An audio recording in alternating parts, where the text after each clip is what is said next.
Come on. All right. Good evening, LinkedIn. Dave Wilson of the Ring of Horror Show.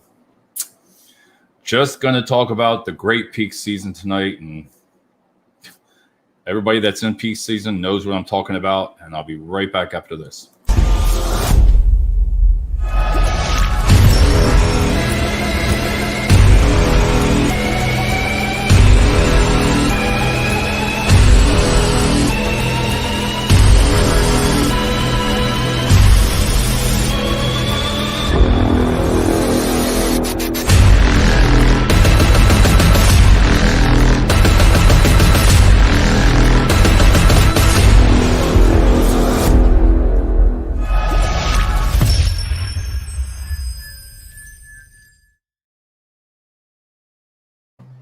Those videos will get you every time. Boy, that is so intense. Hey, tonight I'm on a little bit early. I wanted to talk about peak season and keep it kind of calm, but some of the stuff that you see going on, and I'm going to bring some scenarios up that you hear from candidates and with everybody. Oh, there he is, the main man all the way from Utah, Mr. Stephen Farrell.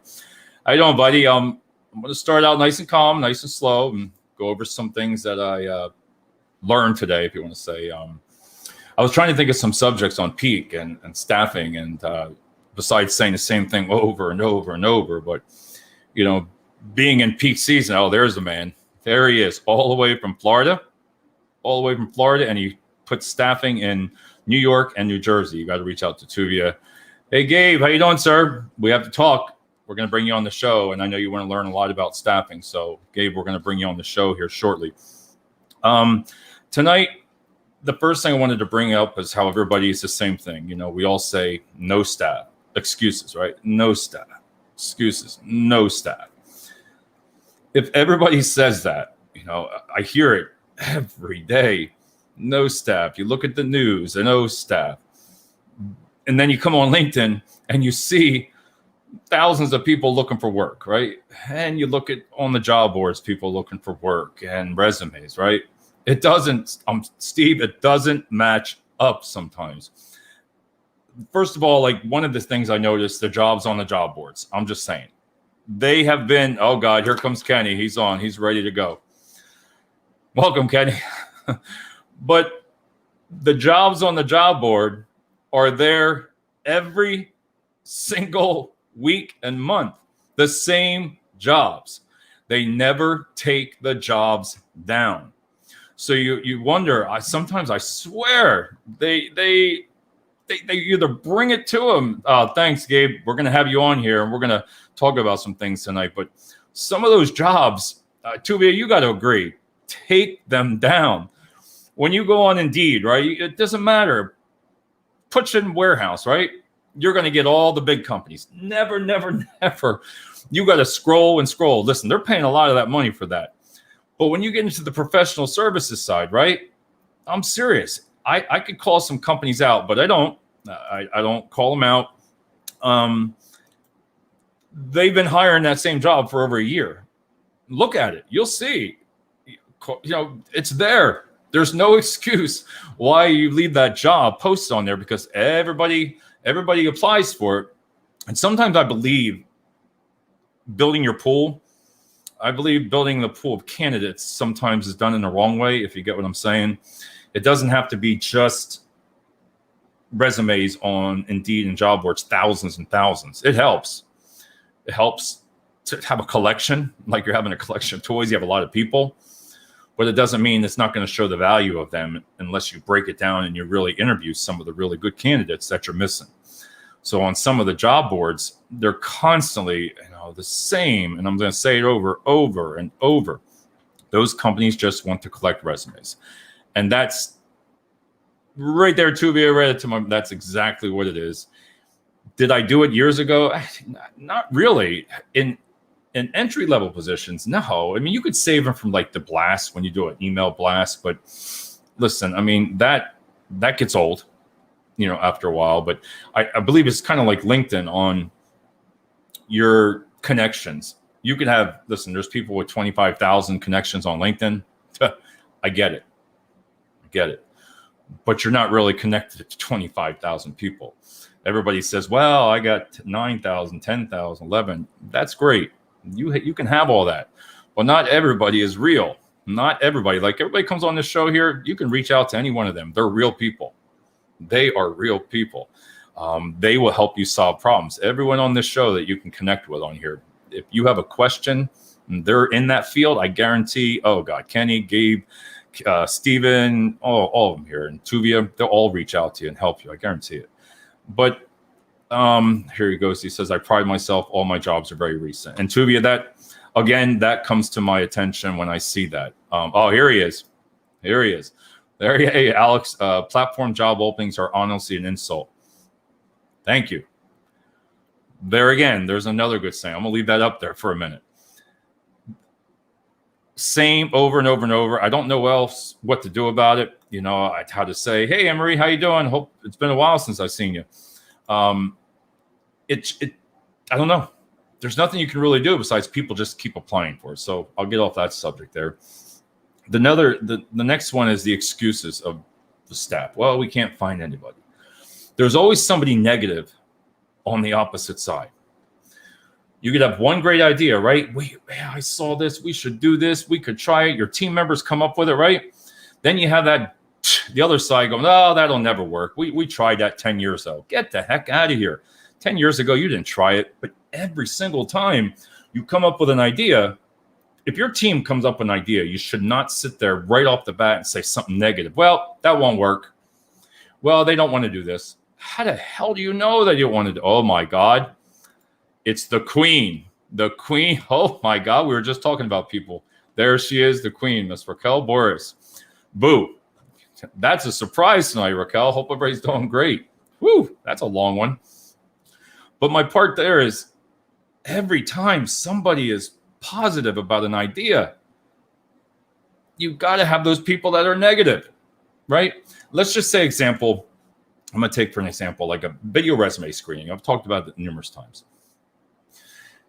It does save recruiters time. It does. It really does. It works. Does it work for everybody? No, but it does save a lot of time. Everybody sits there and it's a really great process when you look at it. You're like, wow, great idea. Then you got the people, well, it ain't gonna work. Well, they don't want to see the look on the video. Well, they don't want to do this because privacy. Don't always assume the negative. Everybody now, Raquel, she's always positive. You cannot be negative like that. You cannot just, when your team member comes up and say, hey, there's this new thing, a new tool, like a video resume screen. It'll save you a lot of time. It'll show you this, right? At least think of the thought process for a minute, just for a minute before you say no. That's the thing that just irritates the living hell out of you because everybody just says negative, negative, negative. All right, we can't find staff. Get the hell out of here. There is staff out there. There he is. Hey, Rob. There is staff out there, but you just have to work harder to get it. Companies, I'm going to be irritated all night about this, but if you're a company, like I even said, reaching out for a candidate, and they reach 50% to 60% of the qualifications, you are absolutely friggin' insane not to bring them on or give them a chance or an opportunity. You're insane. I am just giving it to you. If you're waiting for that great candidate out there, right? There's this great candidate that's just going to show up at your friggin' door. It's not going to happen. Take that person on LinkedIn that's in there and says, when you see some of this, I feel bad for some of those posts. They're like, listen, I've been looking for a couple months, but yet the economy, there's thousands of jobs, but you can't find one. It doesn't make sense on a lot of some of these jobs. There he is. Think about it. No, it doesn't change. No staff, no staff. No staff. Nope, they're not qualified. What do you mean? They have the qualifications right on their resume because they didn't say one or two words, and we've talked about that before. One or two words. Well, they don't know this. How the hell do you know? You got to give them a chance. You can have a college degree. You can have the bachelor's degree, but experience is just as good for that. Don't turn the candidate down for not having a couple pieces of software or something like that. You can teach that. We all see the ads on LinkedIn. Hey, all these great quotes. Everybody posts these great quotes, but we don't follow them. It's great. You can comment on them there. That's right. That's a great quote. But if you aren't going to act on it, if you're not going to do something yourself, you're just shooting yourself in the foot right there. Hire the candidates that have a really good, that are energetic, that want a chance. You can teach them, because then if you wait, the hiring process right now is over 3, 4, 5 weeks for some of the special skills, right? 3 to 5 weeks. You're going to wait, and you're going to turn that person down, and you think they're going to wait for you, but then you're going to choose a person that, now they might have all of it, but they're not always the great candidate. They're not. They are not always the great candidate. And Alex is so true. So many qualifications are unnecessary. Companies need to learn how to train. And that was just, Alex, it's funny you said that. I was reading some of Paul's books, and a lot of those companies, listen, if you can go 2 to 3 months, 5 months, these jobs have been posted for, let's just say 5, 6 months, right? If you can go that long without hiring somebody and you're still looking for somebody, something is wrong. Something's wrong with the system there, because when you look at a job and see how long it's been posted, I always look at that. Look, when you look, anybody that's looking for a job, look, if it's posted for 30 days, the chances of that job still open are slim. What you got to look for is, like, if it's reposted, then you'll be able to say, okay, maybe they didn't fill it. But if you know your area, if you know your jobs and you know the companies, they're just putting one on you there. They're just putting that up there, and they're just waiting for that one person to come along and hallelujah, they're going to save their company, which it's not happening. Take that person, like he says, Alex, teach them. You're going to save a lot of time and money in the long run, because that person's going to just stay there. He or she's going to excel. They're going to want to prove you wrong, because you know what you're doing. You might need a little guidance. It's just like myself. Listen, I don't know who would hire me sometimes, but you have the experience. You know what you want. You can show a company what you can do, but if they don't give you a chance, there was one young lady I'm having on Sunday for the show. Highly qualified. Why is there a problem? You apply for 12 to 15 different jobs and you don't get any. Nothing back, not even email. I just get pissed off at them because they're just irritating. The next part we talked about is, I hear a lot about people with a work-life balance, work-life balance. All right. You hear it. You hear what people want. You hear what they want, right? These shifts, the shifts that they are trying to sell right now. Listen, I just want to amuse me. There's 24 hours in a day, okay? You have a warehouse logistics center. I get it, right? You have them all set up. You have like maybe 80 right throughout it. You got to put on these crappy shifts. Come in at 2 a.m. in the morning and work till 6 the next day. Or come in at 1 p.m. and work till 11 p.m. It's these oddball friggin' things. And listen, I understand logistics because I live it. I live logistics. I just really would like it broken down to explain to me why you can't make these shifts, some of them a little bit user-friendly. It used to be like the 7 to 3, 3 to 11, 11 to 7, right? Great shifts. Then you had your 12-hour shifts, which was 4 on, 3 off, 3 on, 4 off. So you only worked 15 days a month. So it was an easy sell because you were making the same money and you were off every other weekend. Sometimes you had a 4-day and a 3-day weekend. Priceless. But now, Jesus, Lord, you look at some of these shifts at these big companies. I am telling you, would you work them? How do you expect someone to take care of their children, right? On basic shifts, because now the daycare centers have all changed. Their hours have changed, right? So you're making these oddball freaking shifts that they have to pay for pre-care, prior care, before when they have to drop them off early. And then they got to pay for an hour or two over. So think about that. They have no chance. The awesomest stranger, right, Ken? Rob comes in. Rob will come up with some good suggestions. But think about it. Think you got to put some of those shifts into a family setting, kind of like gear it towards a family that is normal. They're going to stay. They're going to stay with you. Think about it. 7 to 3, they have time to get to the daycare at 6. They have time to get to the work to you.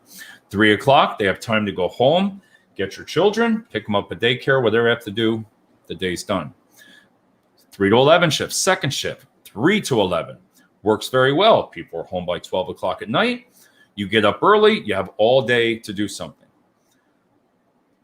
To fill those middle shifts, like if you just break it down to 24 hours, right? And I know there's somebody will always come up and say, well, this is busy right around this time. Okay. Right at this moment, at 4 in the afternoon, it's friggin' busy. I get it. Put some part-time hours in there. Put the part-time hours in where your pain is. If you're feeling the friggin' pain and you're losing rate between that 4 to 8, put temporary people, put staffing, offer part-time jobs, and you're going to fill that gap. You'll fill that gap so you can relieve some of the stress of all the other candidates that you're going to lose. Well, I got to see what Steve says. Great point about daycare. Huge opportunity you missed. Yes. And back to that is, just think what he said right there. That majority, let's just say, even listen, everybody's a single parent. A lot of them are single parents, male, females, it doesn't matter. They got to drop the kids off. Sit back one day, just sit back and look at your shifts. Look up on the wall. If you're a manager watching this, you're a VP, I don't really care who you are. Just look up on the wall and say to yourself in the morning, look at these shifts. What can I do today that can help our staff? What can I do? Let's see. Normal people, let's see. Children, you want to have families that work for your company because they got bills. They're going to stay there. There's Raquel back to you. They used to go back all together all night long. But think about it. Look at those shifts and say, would you want to work them? Would you want to work that shift? And how are you going to see your family? How are you going to see your wife? How are you going to see your husband? How are you going to see your significant others? It doesn't matter. Anybody. How are you going to see them? Your kids go to school during the day. All right. I get it. Second shift, that was always, you know what? You didn't see your kids till the weekends. But now everybody's working 7 days a friggin' week. You got them working the weekends, splitting the shifts up. It's just setting up. It's just setting them up for failure, and it's setting you up for failure for a company. If you can't sit back and say, wow, that's screwed up. You know what? That is pretty bad. Why don't we bring it back an hour or take it up an hour or two? It's not going to friggin' hurt. I don't care anybody. I don't care what they say. There's always a way around it. There's always a way. This is the new world. This is the new time and era that stuff in the back didn't work. It's not working. Try something different. So try something positive, though. Positive towards the candidates, because you get the candidates all the time that walk out. You stick them for overtime, right? The last hour or two, right before they're ready to go home. Oh, you can't leave. Why? You have to stay for another hour or two. Get the hell out of here. If you didn't know that, at 8 in the morning, 9, 10 in the morning, I know they'll give excuses. People give excuses. Well, this didn't come in on time. You know what? It's going to get completed. If you sit back and breathe, right, the job is going to get completed. It always does. Those trucks and if you're in logistics centers, they will go out whether that person's there or not. If 5 of those people that you didn't stick for overtime that made them quit because, if you're a good recruiter, let me tell you, keep your cell phone on all the time, because when people text you, right? And then when you go on here and let's just say, I'm going to show you something. So, and this is the truth. You know me from here. So right now, and I know you can't really see it, but I'm running an ad, right? Okay. 3 people already that texting with them that are probably going to leave their job to go to another job. Just like that. By answering them at nighttime, you got them. They're mad. They're angry. You just stuck them for hours. You stick them for these long weekends. You put on these oddball freaking shifts, and you wonder why. This is why. This is why that phone, that text can just say, well, you're upset. How would you like to come and work day shift? Or how would you like to come and work part-time? Work what you want, right? Give them a schedule, a little bit leniency there, and you'll get some candidates. And that, like I said, the hour, you got to look at those shifts. When you go in, look at it there. And some of the complaints are the websites. All these friggin' websites. You, as a manager, as a leader, if you are watching this, anybody, go to your job website for your company and try to apply for the friggin' job. Some of them, I'd like to be able to, I believe they can show a percentage of when they started and when they stop. I was trying to think of like a reasons what they really need. What do you really need in a website to get somebody? Let's face it. You need your name. Makes sense, right? You got to know who you are. You need your email, right? You need email response. You need your cell phone. That helps because you can communicate. right? Resume, some people don't have resumes in entry-level positions, but you can create it on Indeed. But then when you get there, they'll say, well, you need to upload it.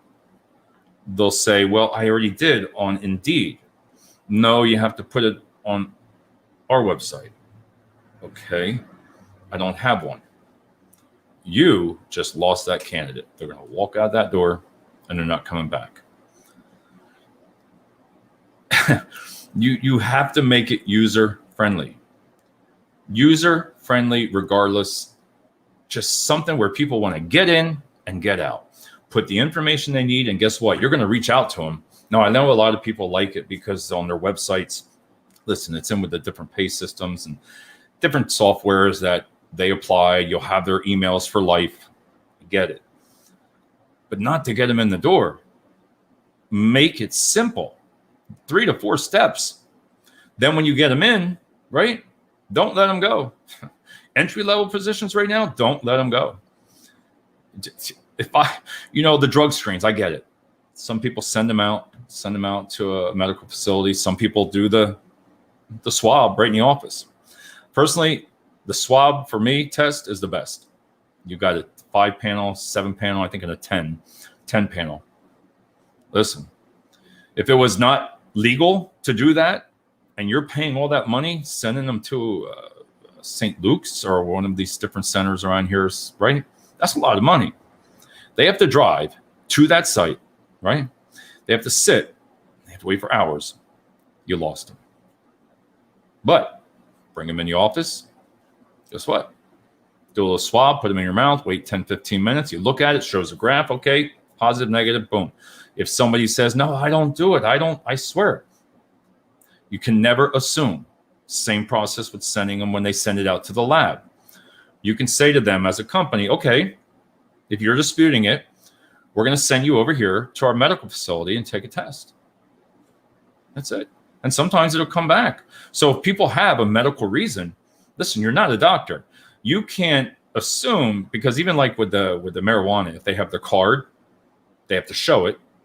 Okay. You know it's going to go out to the lab and be positive, but you have a card. If you don't have a card and you test and you don't say that you had a card, that's a different story. You have to be upfront with it. Rob, especially when you add your email address and they tell you it's invalid. Amen, Rob. Amen. It's because I believe, let me take a guess on that. I believe sometimes it's because you might have started it in the past and never finished. If I'm not mistaken, that sometimes can cause that issues because maybe you've applied in the past. And that's a good bring up. Hey, Bob, how you doing? Good to see you on tonight. But you're right about that on the website. That's one of the biggest things because it's invalid. And then that makes you not go back to the company. But look at the easiest ways to get them in and get them out. In and out. Don't lose them. Don't let them go for 2 days. Don't let them go for 3 days. There's no reason why they should be going away for 3 days in the entry level. Sorry. The background checks, I know, listen, background checks, I've told you, I believe in drug screens. The drug screen to me is very important. That's my opinion. Second chances, I feel really great. Second chances, I am totally 1000% behind that. So I think some companies are changing their background. You know, you have some companies that you cannot work on different fields and industries with a background. And I understand that. But some of the companies can ease up a little bit, and they've done it. Some have gone from 10 years down to 7 years for a background check. I've even seen it now, 5 years. 5 years is good. And then I don't, the 0, just come on in. I got mixed feelings about all that. But as long as they're honest with you, or you run the background anyway. So don't let that candidate walk out the door. And like I've said it before, speak your mind up and your opinion with your manager and give them some ideas. Let them know that you've talked to friends and family. Hey, this is what they're doing over our company, right? Don't sit back and not say anything. Bring up that idea during a team meeting. Bring it up when your VPs are there, your regional director. Say, listen, this company's over here doing this. Why can't we? As a leader, you should sit back and look into that. You should sit there and say, wow. Don't always go to that negative side again. Everybody's always there again, like I told you. Well, we can't do that because everything is negative. Some companies lie about the job description of what you'll be doing. Rob, that's the truth. And I think that's anywhere. I think that's, if you were really to dissect the job description, if everybody would take their job description and look at it and then see if it matches what you really are doing, a lot of it's not there. And I'm just saying it from experience. You can look at it. You know your own job. Look at your job description and then look what you're doing and write everything down next to it. Just write down what you do. And you're going to see you do probably about like 7 things versus 20. It's just a fact. Let's see. Oh, God, mine over 13 years ago.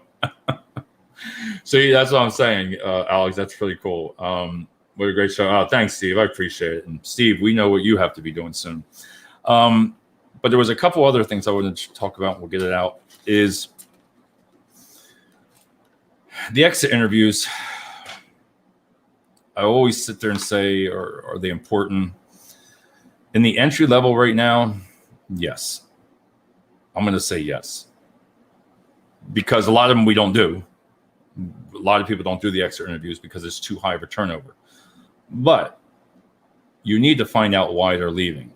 You need those insights. You need those insights of it. And, there. These guys will just talk back and forth all together.